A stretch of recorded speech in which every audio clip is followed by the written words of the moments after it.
There are words that haunt us, not because they were spoken, but because they weren't. A final conversation that never happened. A reconciliation that was always postponed.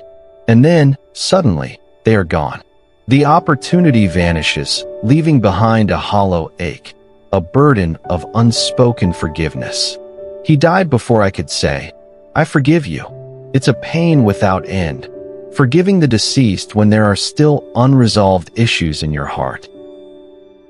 Grief is a complex landscape, but perhaps one of its most challenging terrains is the grief of unfinished business.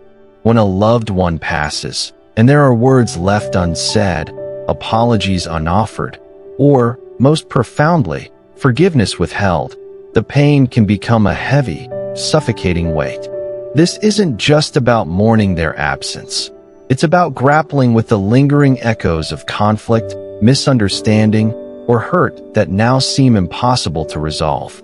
How do we find peace when the person we need to forgive, or be forgiven by, is no longer here to hear us? If you are carrying the burden of unspoken words, consider subscribing to the Noble Wisdom Path, where we explore ancient wisdom for healing the heart. The Buddhist perspective on forgiveness and the deceased. In Buddhist teachings, forgiveness is primarily for the living. It is a radical act of self-liberation, a release from the chains of resentment, anger, and bitterness that bind us, not the other person.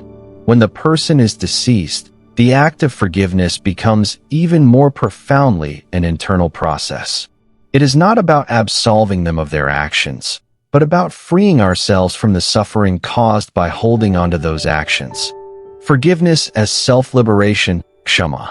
The Buddha taught that clinging to anger and resentment is like holding a hot coal with the intention of throwing it at someone else. You are the one who gets burned. This is especially true when the object of your anger is no longer present. The deceased cannot be harmed by your anger, but you are consumed by it. Kshama, or forgiveness, in Buddhism, is not about condoning past wrongs. It is about recognizing that holding onto ill will only perpetuates your own suffering. It is a conscious decision to release the emotional burden, to untangle yourself from the past, and to reclaim your inner peace. This act of letting go is a profound gift you give to yourself. Understanding karma and impermanence, anicca and kamma.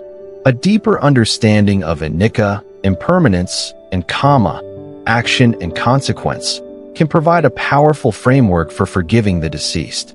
We realize that the person who hurt us was also subject to their own conditioning, their own ignorance, and their own suffering. Their actions, whether skillful or unskillful, have their own karmic consequences, which they will face in their own journey.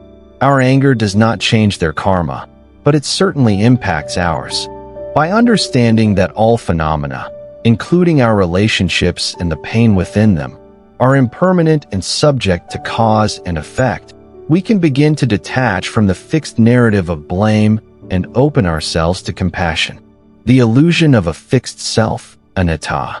The Buddhist teaching of anatta, non-self, reminds us that there is no fixed, unchanging entity that is the person we are angry at.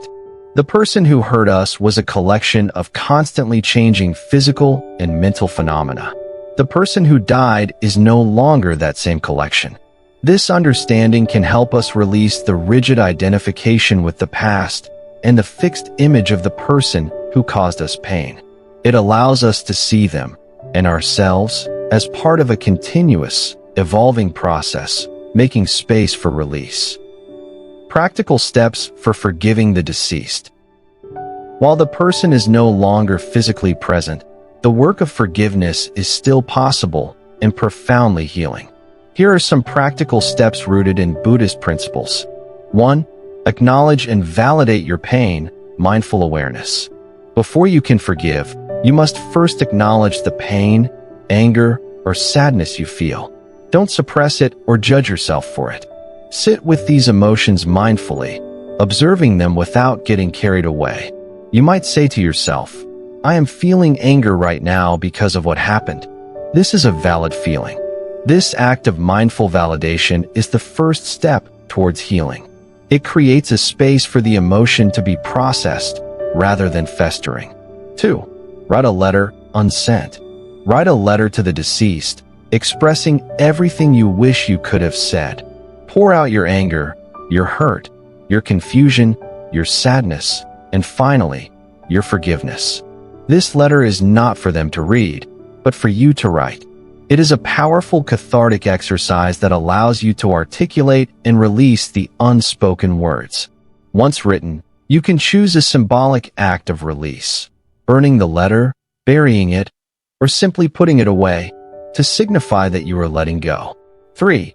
Practice metta meditation, loving kindness for self and other. Engage in metta, loving kindness, meditation. Begin by cultivating loving kindness for yourself. May I be free from suffering. May I be at peace. Then, gradually extend this loving kindness to the deceased. This doesn't mean condoning their actions, but recognizing their shared humanity and the suffering they may have experienced. You might say, may they be free from suffering.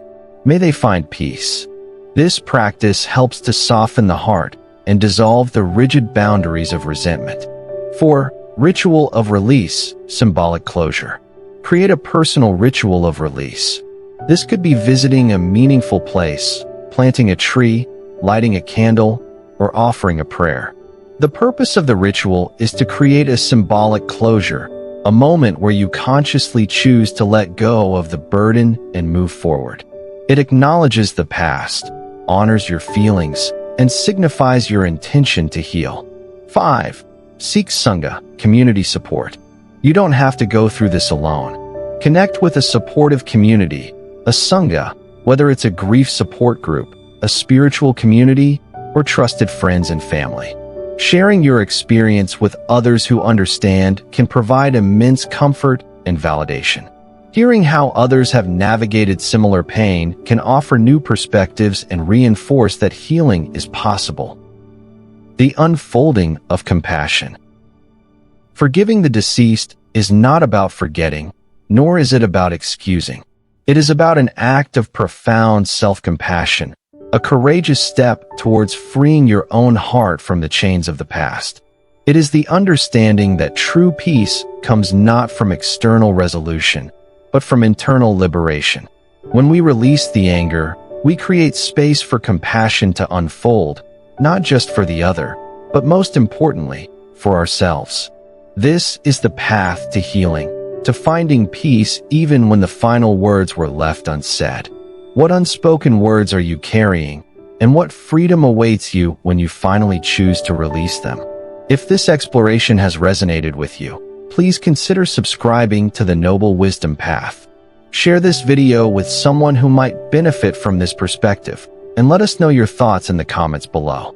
Together, let's walk the path towards inner peace and true freedom.